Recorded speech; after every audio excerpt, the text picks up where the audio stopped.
If you've got a question, just go ahead and raise your hand. Try to keep the question short and sweet because we want to get as much in as we can. I think I've got 8:18 easily got 45 minutes, 40 till 9. Let's aim roughly. So we've got plenty of time to get a lot of questions in. Nice and loud, and go for it. If open theology undermines divination... Would it be possible for people to give their names? Oh. Just give your first name. That way can we start to know one another? Oh. And where are you from? Yeah. My name is Rocky. I'm from Iowa. And Rocky, you're one of the ones that look the most different from your Twitter into real life. I never would have made that association. You're much better in real life, I'll just say. Thank you. You look marvelous. You're too kind. If open theology undermines divination, then should we understand messianic prophecies in the Bible strictly typologically? If it open. Well, I don't think that open theism undermines the possibility of predictive prophecy altogether. Because I think, in fact, you have some predictive prophecy in the Old Testament. I think it's pretty rare. I think Josh McDowell is slightly exaggerating the situation when he says there's more than 300 prophecies that Christ fulfills. I got my rear burned really bad on that when I was a freshman in college, and I was witnessing this guy in philosophy class, and I said, do you know there's over 300 prophecies that were fulfilled when Jesus came? Very detailed prophecies. And he goes, where? And I said, oh, I've got them all listed back home. He goes, okay, bring them to me, I want to see it. So I went and got my Josh McDowell, Xeroxed the page in which he says that, brought it to him with all the verses. He came back the next week, and he was like, you got to be kidding me. Did you bother to read any of those verses? And I was like, no. But I trust Josh McDowell, he's smart. And what I saw was those passages are not at all predictive. It's usually somebody complaining about what's happening to them. But I now realize that Jews, when they said that this fulfills that, they didn't mean that that predicted this. They meant this fills out that. It was a form of midrash, a way of keeping Scripture contemporary. And so when Jesus says, I thirst, and John says, this was written to fulfill that which was written, they gave me vinegar for water. If you go back and read Psalm 69, it's David complaining that his enemies had given him poison for food and vinegar for water. But then you got to wonder if the second half had to be fulfilled. What about the first half? I mean, how come no one's sitting around going, how come the prophecy wasn't fulfilled? No one tried to poison Jesus. And if no one had given him water, no one would be wondering, gosh, how come that prophecy is not fulfilled? But once it happens, then the author just says, look, there's a parallel here. And so Jesus fills out that. So it doesn't, I don't think at all, some of the future, we've always said, some of the future is solidified, and God can preordain whatever he wants to preordain. And so we have no problem with that. But if the future was exhaustively settled, and all the facts about what we're going to do were out there, which is what the Greeks held with divination, that would definitely undermine, by definition, it's not the open view. And that's what runs into problems with then the free will and free agency and stuff like that. Good question. Your name, where you're from? Yeah. My name's Matt. I'm from Norfolk, Virginia. Beautiful. Quick question. Actually, I have two questions. So I'm not going to ask if you'll answer both, but one is about Matthew 24 and the nature of prophecy, and the other is about the nature of the future and the nature of time. So. All right. Go for it. Sweet. Awesome. Well. Nothing about masturbation. Yeah. All right. That guy's my hero. You have a quote on that. So with Matthew 24, would you kind of put that into where Jesus is giving the prediction? Would you put that into the category of prophecy isn't predictive like the Greeks? Though sometimes it is, occasionally. So is it one of those things? I know you talked about how sometimes God chooses to limit his foreknowledge, and you kind of debunk that idea. But by saying, although it is sometimes predictive, don't you... I know you could probably fill that void with omnipotence, but anyway, Matthew 24, is that predictive? Is that forth-telling? Because I know Wright's view is that it's more of a matter of... Yeah, I really was persuaded by N.T. Wright on that. So N.T. Wright argues this. You have this language about stars falling from the sky, wars, rumors of war, earthquakes, and all these kind of things. What's interesting that Jesus says to them that this generation shall not pass away before all these things are fulfilled.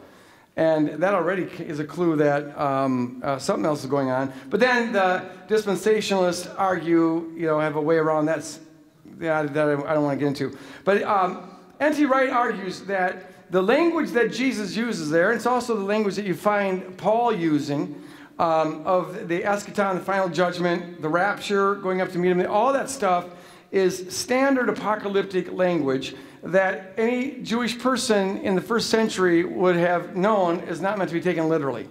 It's a way of, it is interesting that you even find in the Old Testament that when Isaiah is talking about Assyria attacking, it says the stars will fall from the sky, the moon will turn to blood, and there's these standard ways of referring to, they're basically saying the end of the world as you know it. It's just going to be the end of the world as you know it. And that N.T. Wright argues he's referring to the destruction of the temple and Jerusalem in 70 A.D. So that was the end of the Jewish world as they knew it. That whole system up to that point was going to be abolished. And that is what Jesus was referring to. In fact, he even refers to another apocalyptic preacher around the time of Jesus who we know was predicting the destruction of the temple and uses much the same language. So it wasn't even a supernatural thing. There were other people who were saying this temple is going to be destroyed because we're living in disobedience, and uses that end of the world kind of a language. So, question 2? Yeah. Cool, so it's a genre thing. A genre thing. So regarding the nature of the future and time, I know that when it comes to the speed of light, time, collapses and condenses, and sure, you end up being able to see the future, the past, and the present all at once because time becomes, relative or whatever. Right. So I'm wondering if that allows for some argument for a settled future. And what do you think of Amos Yong's argument that God exists in the future and is pulling us towards the future and calling us towards the future and pulling us along versus the idea that he's present with us, kind of pushing forward? Good. Yeah, it's a common argument that's used that Einstein's theory of relativity refutes the open view of the future. And Aquinas himself says that, he says, to us physicists, time is just an illusion. The distinction between the future and the present and the past is just an illusion. And so people say, are you going to argue against Einstein? And actually, I am. That about his own theory. Because what he got wrong was that Minkowski came up with a useful mathematical map for mapping some of the equations in this, and he treated time as a fourth dimension. And it was a useful map for solving certain equations. But unfortunately, Einstein forgot that the map is not the territory. This is a map, but it's not the actual territory. And actually, the theory of relativity is completely about how certain perspectives regarding certain events will experience chronology differently depending on where they are in relationship to those events and how fast they're traveling in relationship to those events. It is all about the relativity of present experiences of the past. It says absolutely nothing about the future. So we will all experience things slightly differently based on where we are. If a bomb goes off over there and we're in different parts of the world, we'll see when it happens in relationship to some other event will be relative. And how far apart it is and all of that will depend on how fast we're traveling in relationship to that event. But nothing in the theory of relativity would say that that bomb, that somehow the explosion happened before the actual bomb went off. There is a present moment for every perspective. And in fact, though you wouldn't expect Einstein to himself think this, because he's talking about an empirical theory, but if you suppose that there is a being who encompasses all space, and therefore it could be coterminous with all events. A God who is present moment is the present moment of every particular thing, then there would be a cosmic now for that being. His now would be the now of all the coterminous nows that comprise the space that he encompasses. Now, all of the particular nows within the space he encompasses, they experience each other relatively, but God wouldn't, because God's present there. And so the theory of relativity says nothing about the future. In fact, there's one theorist of relativity, Capek is his name, who argues that the theory of relativity actually intensifies the reality of the temporal flow precisely because it, the t variable is the one thing that is not affected by relativity theory. Now, with regard to Amos Young's thing, I don't know what he means by that any more than I knew what it meant when Pannenberg used to talk that way. That the future pulls us. If you mean something like a vision of the future pulls us, yeah, okay, I got that. We're being pulled towards the vision, but I don't know too much about the way he uses it, but Pannenberg used to say, no, I'm speaking ontologically, that the beingness of God is only there in the future. And when you ask questions about it, it sounds like you're asking questions about the emperor's clothes. It's like, and now he finally gave up talking that way because I think it was incoherent all along. What does that mean, out there in the future? If it's already out there, then that's the past. That's the definition of the past. So I don't know what he means. Got a question, Marcia, behind you, a couple tables behind. Just, right next to you there? Oh, I'm sorry, I missed you. All right, go ahead. And then back.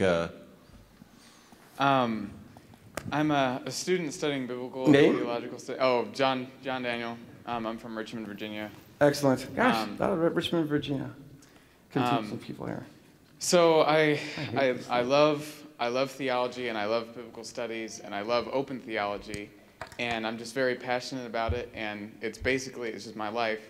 But recently, I've just been struggling in my spiritual life, in my devotional life, because I'm not experiencing the God that I believe in my mind. Like, the God that is constantly pursuing me. You know, like Heschel said, all of human history is God in search of man. And I've never experienced in my life God in search of me. Like, it's always been me in search of God, like me pursuing God, and never actually experiencing him, but developing all these cool ideas about him that I love. And it's getting very frustrating to the point where I've been depressed the last month because like I can't experience the love that God has for me. And I know that there's you talk about in I think it's God at War, you talk about that one prayer, I'm totally gonna butcher this, but that one prayer in scripture where the angel was just like, I'm sorry, I had to go beat up some demons before I could, answer your prayer. So, but here I am now. Like that, and you highlight how like different that is from how we usually think of prayer. And so my question is like, one, how do I experience the God that is pursuing me? Sure. And if he somehow can't invade my personal space because of the cosmic battle, like, how much power does he actually have? Because I'm not one of those guys that's like, oh, well, open theism, he's a small God down here. Right. But in my spiritual life, it's sort of like, okay, God, I'm giving you all of me not getting any of you, and I don't understand. Okay, good. I appreciate that question. And that is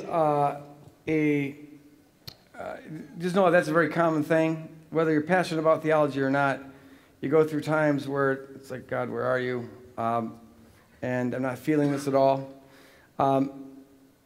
It very frequently happens that well, sometimes our theologizing, our love for theology and our passion for theology can get in the way. We can't find an off button to just have a relation with God that's simple and innocent and loving and pure, and it gets too clogged up. But here's what I would suggest for you. Did you say your name was John or Matt? John. The other guy from North Virginia. all the things that we feel. First thing I'd say is this, that there are times where you just got to plow. At least this is how I do it. I know that my feelings come and go. They're high, they're low, they're not there. And sometimes you just got to plow. And you don't, maybe there's something going on in the spiritual realm that explains this. Maybe, who knows? The universe is far too complex for me to know what's going on. And we see just the tip, we see a little molecule on a tip of an iceberg that is infinitely deep. And so we're not going to know why things happen the way they do or any of that. And so sometimes you just got to plow. And you make a commitment that, God, whether I feel you or not, I know this is, I have my reasons for thinking this is true. And so I'm going to keep on living on this, whether I feel you or not. Now, having said that, it really is important to have times where we experience God. But the thing is this, is that our emotions, what we feel, what we sense is real. Even if it's, is God in this room or not? Some people maybe sense his reality, some people don't. Hopefully we try to stay aware of his reality, even when we're not feeling him. But all that, it depends on what are you doing in your head? What are the tapes that you're running? What's the soundtracks that are running? All emotion is a component of the reality that you're running between your ears. And now we can even prove this neurologically, that when you, so if you're not feeling something, that tells me something about what's going on between your ears. And I would encourage you, if you're not feeling like God is pursuing you, I bet that you're not envisioning God pursuing you. Or if you are, there's something else that's blocking that. I have a book over there called Seeing is Believing, which I would encourage you to. There's a whole church tradition, a kind of prayer in the church tradition that is designed to help the things of God become real to us. We experience things as being real to the degree that we envision them as substantial realities in our mind. And to the degree that we envision them as substantial realities, they impact us, they move us. So if I just think of right now, my wife Shelley, I just think information about her, here are the 10 facts about her, that doesn't do anything for me. But if I stop and I envision her in color and moving, and I see her tenderly petting our dog Max, and if I enter into that, well then I move towards that. It impacts me because my brain identifies that as real-like. And I think it's exactly the same way in our relationship with God. Paul talks about this in 2 Corinthians 6, or 2 Corinthians 3, when he says that whoever comes to Christ, the Spirit removes the veil, and now we can behold with unveiled minds the glory of God in the face of Jesus. And as we behold his glory in our minds, the whole passage is 2 Corinthians 3 and 4 is all talking about our minds. As we do that, we're transformed from one degree of glory to another. So it's as you can see his beauty that you experience his beauty, and you're transformed into his beauty. And then as you see his joy, you experience his joy, and you're transformed into his joy. And so I would encourage you not to feel it. You're not doing this to try to feel it, but spend time taking what you know to be true and running a movie of it. And have the Lord doing it in relationship to you. And that, we in the West tend to think that imagination takes us away from reality. But I would submit to you that it takes us closer to reality. It is the way that we access reality. And you'll access the reality of God's love when you can envision this. Ask the Holy Spirit to help you. Run a movie of it and soundtrack. Go on trips with Jesus. Take dates. Go to mountaintops. Marcia's going to make her way to the next question. A couple things too, Greg, maybe two things. That's why getting together is good. Two things have come up that remind me of things we've talked about. The question on Matthew 24, we talked about the idea of how we need someone to really do a definitive work on biblical prophecy from an open view perspective. Just a book length treatment, go from Genesis, walk through it, and show people how would you work it out. That's great. And spiritual formation and prayer, and the spiritual disciplines, and experiencing God from, we're going to be talking about this for the next couple of days too, but great questions. Good. Yeah. Excellent questions. Yeah, where are we? Oh, there you go. Go ahead. Can you read it up there? Is multiverse theory or theory backwards? Did all alternative, who asked this question? Is possible in God's mind and narrow to one as we make choices? All right. Oh, Paul. Well, multiverse theory is multiverse theory backwards. As I understand, I want to affirm the second. I'd rather just read it to me because my neck doesn't go up that high. Did all alternatives exist as possibilities in God's mind and narrowed to one as we made choices? I want to say yes to that. That that there's all logical possibilities. And then out of those logical possible worlds, God chooses one, the actual world he decided to create. Could have created a bunch of other ones, but this is the world he decides to create. But if he has free agents in this world, then the one world that God decided to create was actually a set of possible worlds. Because now the whole range of our choices, everything that every agent can choose, becomes one of the possible worlds. So we are in the process of choosing the actual world that will be within the parameters that of the world that God created. And so God rules out a ton of huge domain of logically possible worlds in deciding to create this world, but that still leaves a lot of possible worlds for us to choose between. And we each get a vote in that. Every decision is a vote on which possible world we're going to actualize. I don't know what any of that has to do with. I want to affirm all of that, but it doesn't have anything to do with multiverse theory. A multiverse theory is the physics theory that it's a way of resolving a paradox in quantum mechanics about the collapse of the wave packet, and they want to postulate that it's just to solve a mathematical equation that what happens is all possibilities are actualized when we measure a quantum particle. And so far as I can tell, the main motivation for doing that is that the only alternative is to say that the quantum particle is genuinely acting in an indeterministic way when you measure it. That as it transitions from the superposition to the measured position, there's actual indeterminacy.